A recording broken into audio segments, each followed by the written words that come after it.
سلامونه ټوله لر او بره ملت ته.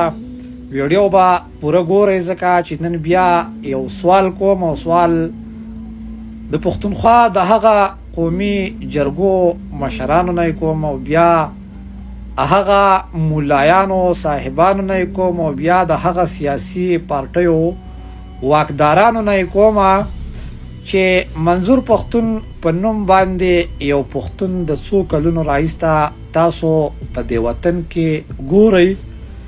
دې سړي باندې د غدارۍ ټاپي هم ولګېدې، په دې سړي باندې د دنیا جیلونه او اپایار او غدار وطن او داسې په شمول ډېرې لوی خبرې د خلاف وشوې، جرګې کې ناستې مسترد شوې.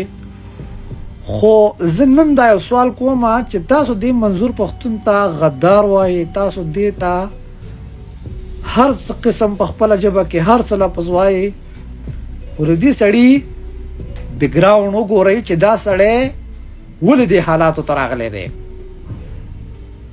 نن په دې سړي پسې دا دومره په میلیونو پښتانه ولې ولاړ دي؟ په دې سړي کې داسې څه خوبي ده؟ نه خدای دی، نه خدای ولی دی، او نه خدای پیغمبر دی، او نه خدای په صحابه او په اولیاءو کې راځي.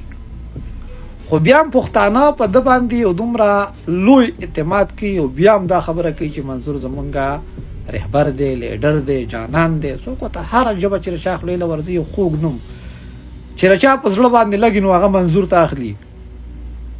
آیا دا منظور په غلطه دی؟ یا هغه خلک چې د منظور ته تاسو غدار وایي، هر څه ورته وایي، خو دا منظور پښتون دې حالاتو ته ولې راغلی دی؟ څنګه راغلی دی؟ د وزیرستان دی، د مسعودو د قبیلې سره د تعلق دی، او په وزیرستان کې د پاکستان پوځ د څو کلونو راهیسته بمباریانې، عزتونه، د خویندو میندو لوپټې او د کورونو نه لا درک ورک خلک لا چې تر اوسه غیب دی. اخر پکې دې خبرې لا قصه راله چې منظور نن هم د خپل کوره لا درکه دی او پته هم نه لګي چې په کوم ځای کې دی. او ته که په منبر وې، که په جرګه وې، او که په پارلیمنټ وې، ته 24 ګنټې موجود یو منظور نشته. ته غدار یې که منظور غدار دی؟ حالات چا دی وخت حد ته رارسولی چې منظور نن په خپل وطن کې او په خپله خاوره کې نشته.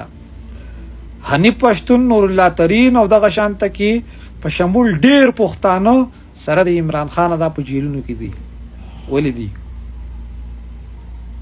ولې دي؟ سوال د دې سوال جواب راکړه. شته څه جواب؟ چا سم جواب نشته. منافقت دی. دا خبرې ضروري دي، په دې خبرو باندې خبرې وکړئ. دا نه کېږي چې هلته کښېنه له چا صفت وکړي.